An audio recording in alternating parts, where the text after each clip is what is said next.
नमस्कार विद्यार्थियों, मैं राजेश एक बार फिर से स्वागत करता हूं अपने YouTube चैनल JMS ज्ञान भंडार में। विद्यार्थियों, आज के इस वीडियो लेक्चर में हम फिजिक्स कक्षा 12 का यूनिट तीसरा यानी गतिमान आवेश तथा चुंबकत्व के आधार पर उसका शुरुआती व्यंजक जिसका नाम है बायो-सेवर्ट का नियम पढ़ने वाले हैं। बायो-सेवर्ट का नियम कौन दिया था, कब दिया था? सन 1820 की बात है, जब आर्स्टेड ने धारा का चुंबकीय प्रभाव की व्याख्या कर दिया तो उसके बाद जीन बायो-बैप्टिस्ट एवं फेलिक्स सेवर्ट ने उसी वर्ष सन 1820 में धारा का चुंबकीय प्रभाव कहां पे कितना उत्पन्न होगा उसे ज्ञात करने के लिए एक सूत्र का निगमन किया और उस सूत्र के माध्यम से हम कहीं पर किसी भी बिंदु पर किसी चालक में प्रवाहित होने वाले धारा के द्वारा उत्पन्न चुंबकीय क्षेत्र को ज्ञात कर सकते हैं। और उस सूत्र को ज्ञात करने के लिए उसके 4 कंडीशन बनते हैं। तो सन 1820 में बायो-सेवर्ट ने किसी चालक के चारों ओर उत्पन्न चुंबकीय क्षेत्र को ज्ञात करने के लिए एक नियम दिया जिसे बायो-सेवर्ट का नियम कहते हैं। उन्होंने क्या किया, एक सरल आकृति का धारावाही चालक तार लिया, यानी एक चालक तार है जिसमें धारा को क्या किया, प्रवाहित किया। जो तीर की दिशा में धारा प्रवाहित हो रही है और इसी चालक तार के कुछ दूरी पर, मतलब स्मॉल आर दूरी पर एक बिंदु P ले लिया। अब इस बिंदु P पर इस चालक तार के कारण जो चुंबकीय क्षेत्र उत्पन्न होगा वो कितना होगा, उसको ज्ञात करने के लिए एक सूत्र का निगमन कर दिया गया और जो सूत्र बनाया उसी को बायो-सेवर्ट का नियम कहा गया। ठीक, तो सबसे पहले हम इस डायग्राम के बारे में लिखेंगे। माना कि एक्स वाई एक चालक तार है, इसके बारे में लिखना है। माना कि एक्स वाई एक चालक तार है, माना कि एक्स वाई एक सरल आकृति वाला लिखना है, सरल आकृति का धारावाही यानी जिसमें धारा प्रवाहित किया जा सके, धारावाही चालक तार है, चालक तार है जिसमें धारा I प्रवाहित हो रही है। क्या हो रही है? हो रही है, इसमें धारा I प्रवाहित हो रही है। अब हमने क्या किया, इससे स्मॉल आर दूरी पर एक बिंदु P लिया, इससे स्मॉल आर दूरी पर एक बिंदु P लिया। लेकिन इसके पहले एक बात लेना है कि माना कि जो क्या कहते हैं, जो ये धारावाही चालक तार है उसका एक अल्प अवयव dl है। ठीक, छोटे से अवयव के कारण बिंदु P पर निकालते हैं। ठीक, माना कि इस चालक तार का अल्प अवयव dl है, dl है यानी छोटी सी लंबाई। मान ली चालक तार की लंबाई अगर l होगा, चालक तार की लंबाई अगर l होगा तो इस छोटे से भाग की लंबाई कितना ले लेंगे हम, dl ले लेंगे। क्या ले लेंगे? dl ले लेंगे। ठीक, तो अल्पांश या अल्प अवयव dl, अल्प अवयव dl में प्रवाहित धारा के कारण बिंदु P पर उत्पन्न चुंबकीय क्षेत्र, उत्पन्न चुंबकीय क्षेत्र। अब इस अल्प अवयव के कारण बिंदु P पर जो चुंबकीय क्षेत्र उत्पन्न होगा वो 4 बातों पर डिपेंड करता है। पहले हमने क्या किया, एक चालक तार एक्स वाई लिया, ठीक है।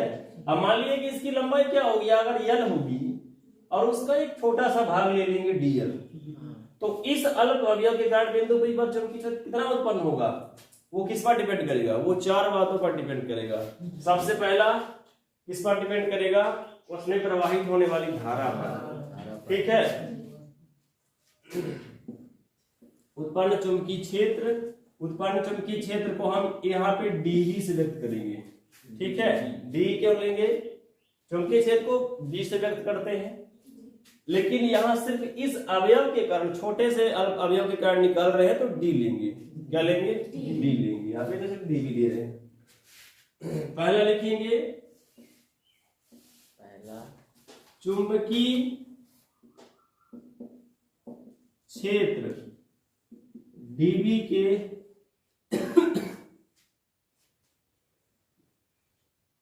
एक सेकेंड, पहला लिखेंगे प्रवाहित धारा चुंबकीय क्षेत्र के, प्रवाहित धारा आई चुंबकीय क्षेत्र डीबी के अनुक्रमानुपाती होता है। धारा आई क्या होता है? अनुक्रमानुपाती होता है। अर्थात क्या होगा? डीबी अनुक्रमानुपाती आई। स्थिति नंबर फर्स्ट हो जाएगा। स्थिति नंबर फर्स्ट। ये कौन बताया? बाय और सेवट ने। यानी इस अल्प अवयव के कारण जो बिंदु P पर जो चुंबकीय क्षेत्र उत्पन्न होगा, वो उसमें जितना धारा दिया जाएगा ना, उतना ही उत्पन्न होगा। प्रवाहित विद्युत धारा के अनुक्रमानुपाती होता है। ठीक है। दूसरा, अल्प अवयव के लंबाई के अनुक्रमानुपाती होता है। ठीक है। चालक के लंबाई, इसमें चालक क्या है? डीएल है ना, छोटा सा भाग लिया गया है। चालक की लंबाई के अनुक्रमानुपाती होता है।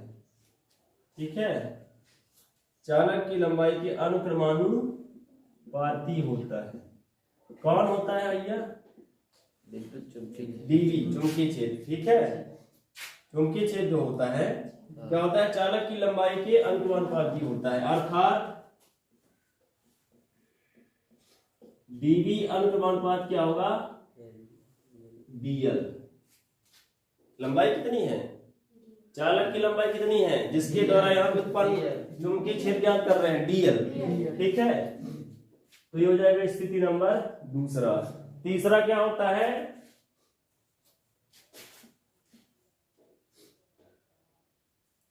चुंबकीय क्षेत्र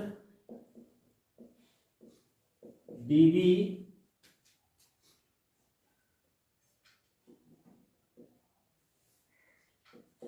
चालक डीएल तथा बिंदु P को मिलाने वाली रेखा के बीच बने कोण, कितना कोण बन रहा है? बने कोण थीटा के ज्या के अनुक्रमानुपाती होता है। अनुक्रमानुपाती होता है। ज्या मतलब साइन, ज्या मतलब साइन, और कोज्या मतलब कॉस। ठीक है, यानी जो डीएल होगा वो, और यहां से बिंदु P को मिलाने वाली रेखा जो होगा ये वाला, इसके बीच जो कोण बनेगा उस कोण के जाके अनुक्रमानुपाती होगा। कौन? चुंबकीय क्षेत्र। कौन होगा? अर्थात इस बात को ऐसे लिखिए, अर्थात डीबी अनुक्रमानुपाती क्या होगा? Sine theta. स्थिति नंबर थर्ड। ठीक है, स्थिति नंबर थर्ड हो जाएगा। इतना बात समझ में आया आपके?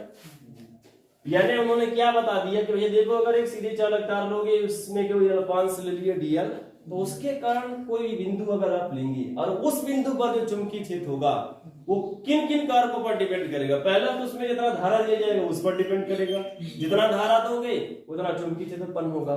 चालक की लंबाई जितना ज्यादा होगा चुंबकीय क्षेत्र उतना ही उत्पन्न होगा। इसलिए तो चुंबकीय क्षेत्र क्या है? चालक की लंबाई के अनुक्रमानुपाती है। ठीक। अब इनके बीच में जितना ज्यादा कोण बनेगा उतना ही क्या होगा, उतना ही ज्यादा क्या होगा, चुंबकीय क्षेत्र उत्पन्न होगा। उसके किसके, साइन की, साइन थीटा के अनुपाती होगा। मतलब बनने वाले कोण की जा के अनुपाती होगा, j यानी साइन। ठीक। अगर कोण यहाँ पे 90 डिग्री बन जाए तो ज्यादा चुंबकीय क्षेत्र उत्पन्न होगा। आज तो न्यून कोण बन रहा है ना, यानी 90 डिग्री बन जाए तो ज्यादा उत्पन्न होगा। ठीक। और अगर इधर कर दें तो फिर छोटा कोण बन जाएगा। तो अधिकतम कितना बनेगा, 90 डिग्री। अधिकतम कितना बन सकता है, 90 डिग्री। अगर इनको इधर झुका देंगे तो कम हो जाएगा, फिर कम हो जाएगा इधर। ठीक है। एक स्थिति और होती है, वो स्थिति क्या होगी कि चुंबकीय क्षेत्र जो dB है वो किसके अनुपाती है, किसके अनुपाती होगा, दूरी, चालक तथा बिंदु P के बीच की दूरी के वर्ग के अनुपाती होता है। ठीक है। चौथा क्या है, चुंबकीय क्षेत्र dB चालक तथा बिंदु P के बीच के दूरी के वर्ग के व्युत्क्रमानुपाती होता है। तो इसके बीच की दूरी कितना है, r। तो क्या हो जाएगा, अर्थात क्या हो जाएगा, dB व्युत्क्रमानुपाती क्या हो जाएगा, 1/r²। स्थिति नंबर 4, स्थिति नंबर 4। ठीक है। कुल मिला के एक बार dBi के अनुपाती होगा, एक बार dl के होगा, एक बार sin थीटा के, और एक बार r² की। ठीक है। दूरी के वर्ग के व्युत्क्रमानुपाती। कूलॉम का नियम पढ़े थे, दूरी के वर्ग के व्युत्क्रमानुपाती होता है। कूलॉम के नियम के आधार पर ये भी है बायोसावर्ट का नियम। ठीक है। उसमें विद्युत क्षेत्र उत्पन्न होगा और इसमें चुंबकीय क्षेत्र। ठीक है। ये कूलॉम के नियम से इसके बहुत सारे तत्व समानता भी रखते हैं। ठीक है। तो ये 4 तत्वों के आधार पर ही बायोसावर्ट का नियम बना हुआ है। ठीक है। इतना आपको समझ में आ गया। अब आगे बढ़ते हैं। अब हम क्या करेंगे, इन चारों स्थितियों को मिलाकर लिख देंगे। ये जो चारों स्थिति है, स्थिति नंबर 1, 2 और 3 और 4, इन चारों स्थितियों को मिलाकर के अगर लिख दें तो जो हमें प्राप्त होगा वही क्या होगा, बायोसावर्ट का नियम का जो व्यंजक है निकल जाएगा। ठीक। तो क्या लिखेंगे, चारों स्थितियों को मिलाकर लिखने पर, चारों स्थितियों को मिलाकर लिखने पर, चारों स्थितियों को मिलाकर लिखने पर, मिलाकर लिख दीजिए। इधर तो dB रहेगा और इधर क्या हो जाएगा, पहले I लीजिए, फिर dl लीजिए, फिर sin थीटा लीजिए, और ये वाला तो बटे में है, बटे में कर दीजिए। ठीक है। क्या कर दीजिए, बटे में। ये बात समझ में आ गया कि नहीं आया, आ गया। जो अनुक्रमानुपाती है सब ऊपर रहेगा और जो व्युत्क्रमानुपाती है वो नीचे रहेगा। r² नीचे रहेगा, बाकी सब ऊपर रहेंगे, I dl sin थीटा पर r²। ठीक। यदि यहाँ पे अनुक्रमानुपात का चिन्ह हटा दिया जाए तो यहाँ पे एक कांस्टेंट आ जाता है जो चुंबकीय नियतांक होता है, μ0/4π, और ये जाएगा into I dl sin theta upon r²। और यही है बायोसावर्ट का व्यंजक। ठीक है। यही क्या है, बायोसावर्ट का। ठीक। अधिकतम चुंबकीय क्षेत्र कब उत्पन्न होगा, जब चालक और जिस बिंदु पर चुंबकीय क्षेत्र ज्ञात करना है उनको मिलाने वाली रेखा 90 डिग्री का कोण बनाए तब। ठीक है। अगर यहाँ पे 90 डिग्री बन जाए तो साइन 90 डिग्री का मान क्या होता है, 1 होता है। अधिकतम मान क्या होता है साइन का, 1 होता है, 1 से ज्यादा होते नहीं है साइन का मान। ठीक। तो क्या होगा, अधिकतम धारा कम, अधिकतम चुंबकीय क्षेत्र कब उत्पन्न होगा, जब वो किसके लंबवत हो, वो है बिंदु जहां पर चुंबकीय क्षेत्र हम ज्ञात कर रहे हैं उसको मिलाने वाली रेखा और चालक के बीच 90 डिग्री का कोण अगर बन रहा है तो चुंबकीय क्षेत्र अधिक से अधिक उत्पन्न होगा। तो उम्मीद करते हैं आपको बाय सेवर्ट का नियम जरूर समझ में आया होगा। मिलते हैं नेक्स्ट वीडियो लेक्चर में, तब तक के लिए नमस्कार, बाय बाय, टेक केयर।